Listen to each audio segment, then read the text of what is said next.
Malmø 1575, Claus Mortensen, tøndebinder, lutheransk præst og medlem af Griffens Broderskab. Velkommen i mit hjem. Tag endelig noget kage og kaffe, mens vi taler. Det er meget mere sandsynligt, de lader os være i fred, hvis de tror, I bare er turister, der nyder fika.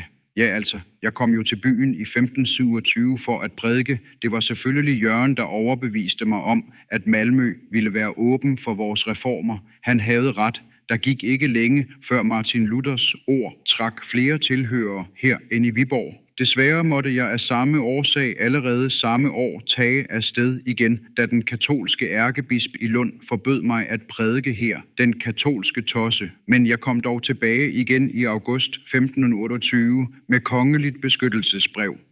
Det er meget muligt, at kong Frederik den første ikke officielt var lutheraner, men han var heller ikke udpræget katolik. I 1528 fik vi oprettet et trykkeri, og sammen med Hans Olufsen, spademager, udgav jeg den første danske salmebog, Malmø Tidesangbogen. I 1529 udgav Peder Laurentzen Malmøbogen, en luthersk gudstjenesteordning. Jørgen var en kæmpe drivkraft for, at alt dette og mere kunne ske. I 1528 havde han også ansøgt Frederik den første om tilladelse til, at Gråbrødre og Helliggejst-klostrene måtte overtages af Malmø by. Frederik den første bevilgede ansøgningen, men det var på betingelse af, at brødrene først skulle forlade klostrene. Vi fik heldigvis lidt hjælp fra Malmøs borgere til at overtale munkene, og de forlod Helliggejst-klostret allerede i november 1529.